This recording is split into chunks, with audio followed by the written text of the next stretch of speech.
उस समय जो पांचों पांडव थे द्वारिकाधीश को निमंत्रण दिलवाए थे देवर्षि नारद जी से। देवर्षि नारद जी बोले, प्रभु पांचों पांडव आपको अपने राजधानी में बुलाए हैं। वो राजधानी का नाम है इंद्रप्रस्थ। आपको उस यज्ञ में भाग लेना है। श्री ठाकुर जी बोले कि ठीक है देवर्षि नारद, पांचों पांडवों से जाकर बोल दो कि हम जरूर आने का प्रयास करेंगे उनके यज्ञ में।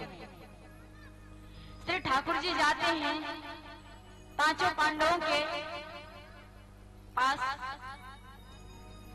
तो वहां जो वो लोग यज्ञ फाने हुए हैं, द्वारिकाधीश उनसे पूछते हैं कि ये बताओ, ये यज्ञ आप लोग खाने हो, इस यज्ञ में सबको निमंत्रण दिए, सब लोग सहमति हैं? पांचों पांडव बोले हाँ, सब लोग सहमत हैं।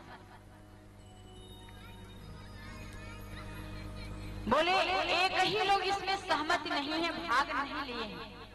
उनका नाम है सिंधु देश के राजा हैं जरासंध। वो इसमें भाग नहीं लिए। श्री ठाकुर जी बोले तब कैसे आपका यज्ञ पूरा होगा? ये तो असंभव है, वो तो बहुत अत्याचारी है। आप यज्ञ शुरुआत कर दोगे, आके कुछ करने लग जाए तो कैसे पूर्ण होगा? फिर तो पहले हम सब चलते हैं जरासंध के पास, उसका उद्धार करके आते हैं, उसके बाद ही ये यज्ञ शुरुआत करेंगे।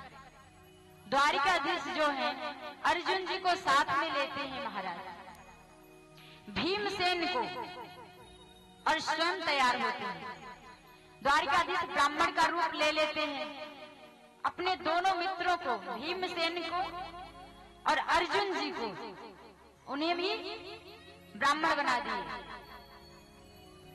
जरासंध के द्वार पर जाते हैं, जरासंध से बोले बाबा राम राम। जरासंध राम राम किया। अब राम राम है गई भैया, उसके बाद क्या हुआ? श्री ठाकुर जी को जरासंध कहता है कि आप ब्राह्मण कहाँ से आए हो, आपका आगमन कहाँ से हुआ है, आपको क्या चाहिए? हम ब्राह्मणों को बहुत दान करते हैं। 20,000 ब्राह्मणों को कारागार में डालकर रखा है। श्री ठाकुर जी से कहता है जरासंध कि आप ब्राह्मण हो तो हम बहुत दान करते हैं, आपको क्या चाहिए? श्री ठाकुर जी बोले मुझे कुछ नहीं चाहिए, आपसे कुछ नहीं चाहिए, केवल आपसे और मेरे से दो दो हाथ हो जाए। जरासंध चौंक गया, ये कौन है? जरासंध बोला मुझे ऐसा लग रहा है कि आप, एक मेरा शत्रु था, उसका नाम था कृष्ण, और एकदम आपके जैसे चेहरा था, ऐसा तो नहीं कि वही हो आप? द्वारिकाधीश बोले जैसा तुमको लगे, जैसा तुम्हारे अंदर भाव आ रहा है, हो सकता है हम वही हो, उसको छोड़ो, लेकिन चलो दो दो हाथ हम लोगों से हो जाए। जरासंध अभिमानी, श्री ठाकुर जी अपना परिचय दे देते हैं कि मैं ही जो तुम्हारा शत्रु था ना, रण छोड़कर भाग गया था, तुमने रण छोड़ कहा था, वही शत्रु मैं आज ब्राह्मण बन के आया हूं तुम्हारे साथ युद्ध करने। बोले मुझसे तो बाद में करना, पहले ये जो मेरा मित्र है ना इससे करना, भीमसेन से। भीमसेन बलशाली, अत्यधिक बलशाली, उनको भिड़ा देते हैं। युद्ध होने लगा महाराज।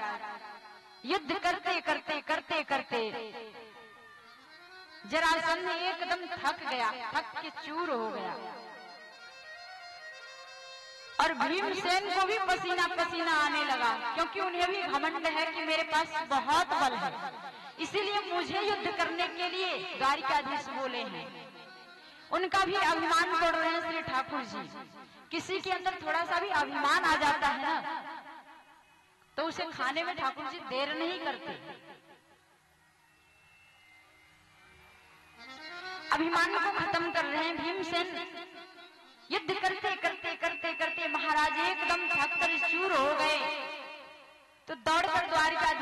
पास आते हैं कि तेरा बुरा हो जाए, मैं थक गया, मैं युद्ध नहीं कर सकता। श्री ठाकुर जी थोड़ा सा इशारा करते हैं महाराज, अपने नजरों से, नैनों से तिरछी नजर से इशारा कर दिए। जैसे ही इशारा करते हैं महाराज, उनकी जो शक्ति है भीमसेन के अंदर प्रवेश कर जाती है। तुरंत इन्होंने अपना माया चलाया, इशारा करते ही भीमसेन दौड़कर जरासंध को पकड़ते हैं और उसके शरीर को 2 टुकड़ों में कर दिए, चीर देते हैं।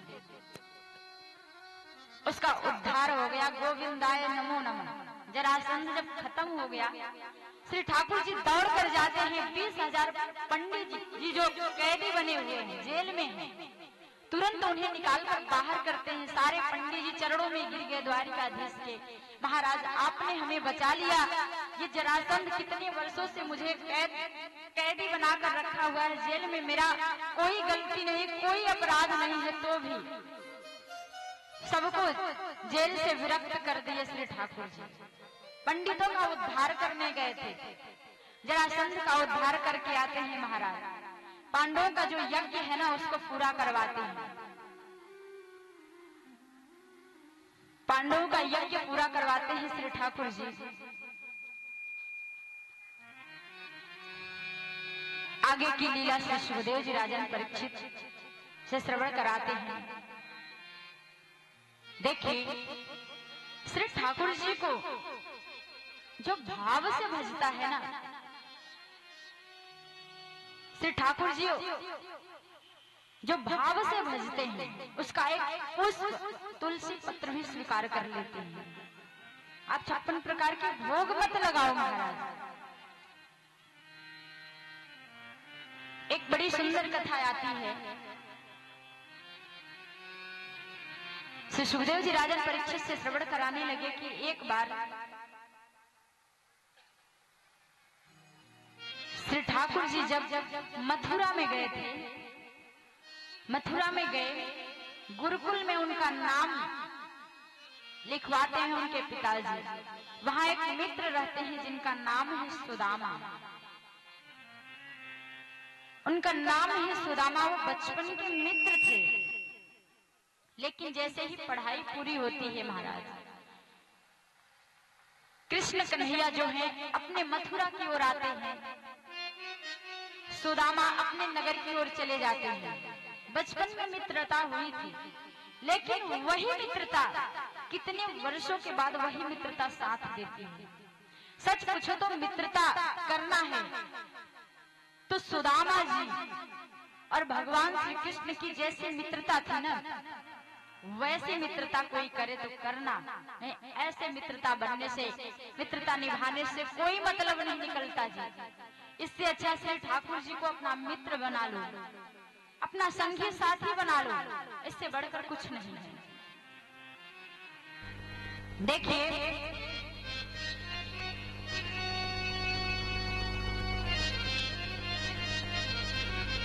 सुदामा जी को कितने लोग हैं ना दरिद्र कहते हैं। वो दरिद्र नहीं है जी। दरिद्र कहीं किसी भी शास्त्र में नहीं लिखा है कि दरिद्र है। गरीबी उनके पास आई थी, गरीबी छा गई थी। भगवान करे कि किसी के पास गरीबी न जाए। गरीबी बहुत ही बुरा हाल कर देती है महाराज, और संसार पड़ोसी सब दरिद्र कहने लग जाते हैं। गरीबी ऐसा चीज ही है। सुदामा जी गरीब थे लेकिन दरिद्र नहीं थे।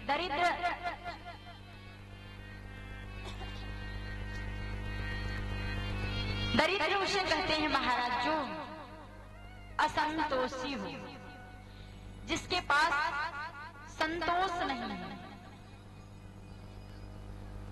जो असंतोषी है वो महादरिद्र हो जाता है। जो संतोषी है ना, उसके पास गरीबी है तो उसकी मजबूरी है, पूर्व जन्म का जो कर्म किया हुआ है वही भोग रहा है, लेकिन उसे दरिद्र हम नहीं कह सकते। श्री सुखदेव जी राजन परीक्षित से बोले, राजा सुदामा जो उनके मित्र थे, उनके यहाँ बहुत ज्यादा गरीबी थी। उनकी पत्नी सुशीला है।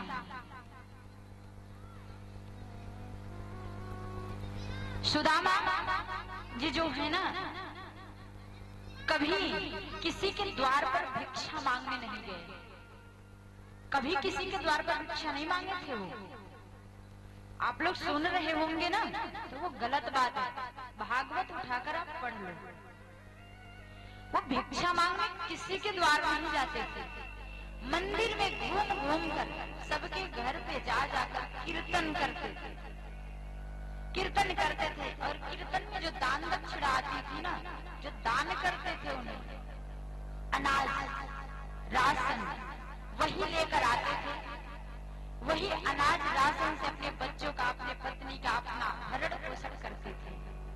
और इसके अलावा कुछ भी नहीं करते थे, यही काम था उनका।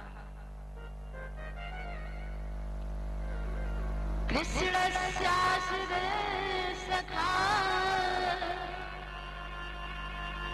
कश्चित् ब्राह्मणो ब्रह्मविद्तमः विरक्तेन्द्रियार्थेषु प्रशान्तात्मा जितेन्द्रियः। सुदामा जी अपने इंद्रियों को इतना अपना बस में कर लिए थे महाराज। अपने प्रत्येक इंद्रियों से श्री ठाकुर जी के कीर्तन का पान करते थे, कीर्तन का धन कमाते थे, उसी से उनको दान दक्षिणा मिलती थी, उसी से भरण पोषण करते थे। अपने प्रत्येक इंद्रिय को श्री ठाकुर जी में समर्पण कर दिए थे। श्री ठाकुर जी के रस का पान करते थे। ऐसे करते करते महाराज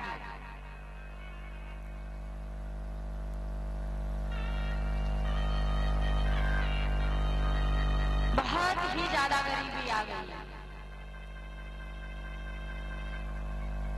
एक दिन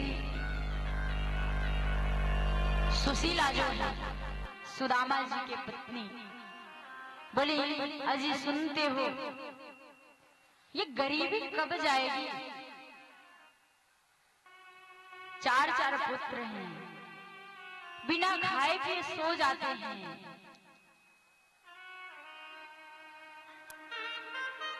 आप चले जाते हो कीर्तन करने, यहाँ कुछ रहता नहीं कि हम बालकों को बनाकर दे दें। एक दिन क्या हुआ महाराज, सुदामा जी कीर्तन करने गए और कीर्तन में भी उन्हें कुछ भी नहीं मिला। कोई दान दक्षिणा किया ही नहीं, खाली हाथ चले आते हैं। यहाँ बच्चे रो रहे हैं, उनके भूख से तड़प रहे हैं। माँ मुझे भूख लगी है, माँ मुझे भूख लगी, कुछ खाने को दो। सुशीला दौड़ कर जाती है, रसोई में देखती है तो कुछ भी नहीं रहता, रसोई एकदम खाली। बच्चे भी पीछे से दौड़ कर जाते हैं, कुछ होगा तो पा लेंगे, लेकिन कुछ भी नहीं रहता। रसोई से बाहर आती है सुशीला, अपने बच्चों को बोलती है, बेटा आज मैं 1 लोटा जल पिला रही हूँ, जल को पीकर सो जाओ। आपके पिताजी आ रहे होंगे, कुछ लेकर आ रहे होंगे, कीर्तन में पाए होंगे, तो वही मैं प्रसाद बनाऊंगी तो आप पाना। सुशीला भी किसी के घर पर मांगने नहीं जाती। यदि वो मांगे ना तो अनाज की कमी ना हो जी, उनका महल जो है राशन से भर जाए, उनकी कुटिया राशन से भर जाए, लेकिन वो मांगती नहीं है किसी से। सुशीला भी जाती है, पड़ोसियों का बर्तन मांजती है, बर्तन धुलती है, वही कुछ पाती है लेकर आती है, अपने बच्चों को खिलाती है, उसी से भरण पोषण हो रहा है। सुदामा जी समझाते हैं, देवी चिंता मत करो, जो होता है अच्छा होता है, जो होता है अच्छा होता है, प्रभु जो करेंगे अच्छा ही करेंगे, जो करेंगे अच्छा ही करेंगे। आज बालक सुदामा जी के सभी तड़प रहे हैं खाने के बिना, कीर्तन में भी कुछ भी नहीं पाए सुदामा जी, चले आते हैं महाराज। यहाँ देखे तो बच्चे रो रहे हैं, पिताजी मुझे कुछ खाने को दो, पिताजी मुझे कुछ खाने को दो। रसोई में देखते हैं जाकर सुदामा जी, तो रसोई खाली है, बिल्कुल कुछ है ही नहीं। ऐसे ऐसे काफी दिन हो गए महाराज। प्रत्येक दिन सुशीला जो है अपने बच्चों को एक एक लोटा जल पिलाकर पेट को ठोक कर और सुला देते हैं। बेटा सो जाओ, सुबह होगा ना, अनेक प्रकार के पदार्थ बनाकर तुम्हें खिलाएंगे, अनेक प्रकार के पदार्थ बनाकर खिलाएंगे। महाराज इसी आस में बच्चे सो जाते हैं प्रतिदिन, लेकिन कब तक कोई सो जाएगा? भूख लगी रहती है तो नींद नहीं आता, कब तक पेट ठोककर सुला दोगे? श्री सुखदेव जी राजन परीक्षित से बोले, राजन सुशीला देखते देखते देखते देखते हार गई, तो अपने पति देव से कहती हैं कि अजी सुनते हो, एक आपके बचपन के मित्र थे कृष्ण, जो इस समय द्वारकापुरी के राजा बन गए हैं, आप जाइए एक बार उनसे मुलाकात करिए, आप जाइए उनसे मुलाकात करिए, उनका एक बार दर्शन करके तो आइए।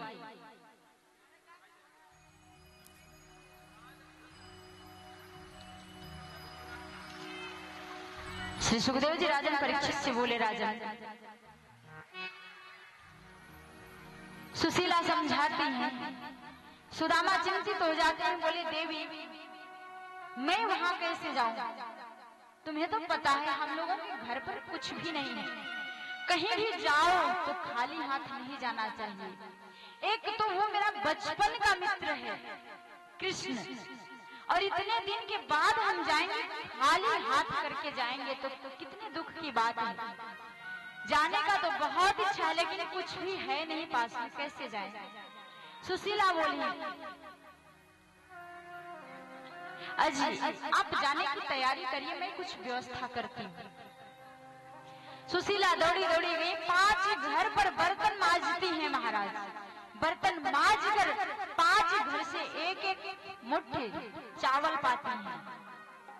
वो चाहती तो एक घर से भी ले सकती थी, लेकिन उन्हें पता है कि मेरे पतिदेव भोले भाले हैं, कृष्ण से कुछ कहेंगे नहीं, और ये 5 जगह के चावल रहेंगे ना, अलग अलग चावल, तो उन्हें समझ में आएगा कि सुशीला के घर पर कितनी गरीबी है। अब 5 घर के चावल आप समझ सकते हैं कि किस तरह का चावल रहेगा, कोई टूटा रहेगा, कोई धान वाला रहेगा, कोई कैसा रहेगा।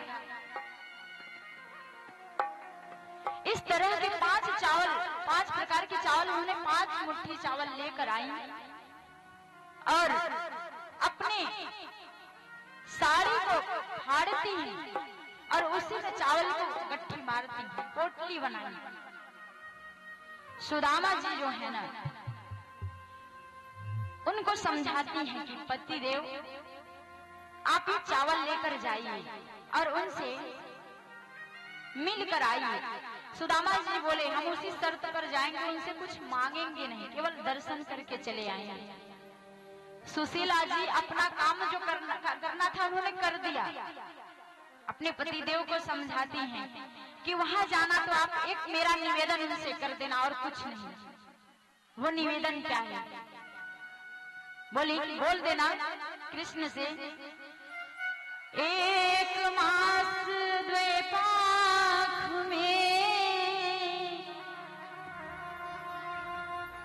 एक मास द्वैपाख में, और 2 एकादशी होए। एक मास द्वैपाख में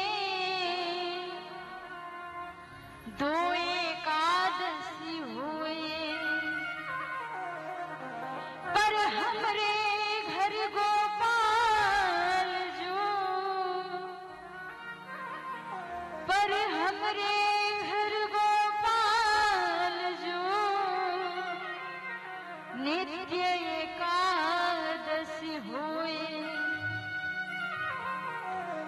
कृष्ण को मालूम है कि एक महीने में 2 एकादशी आती है, लेकिन मेरा निवेदन उनसे कर देना कि मेरे घर पर एक महीने में 2 एकादशी नहीं, नित्य एकादशी रहती है, प्रतिदिन एकादशी रहती है।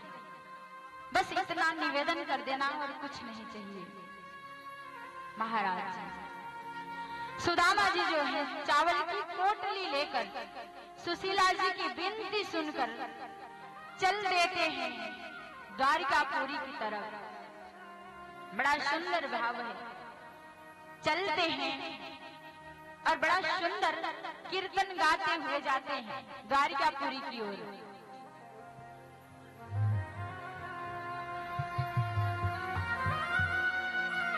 कन्हैया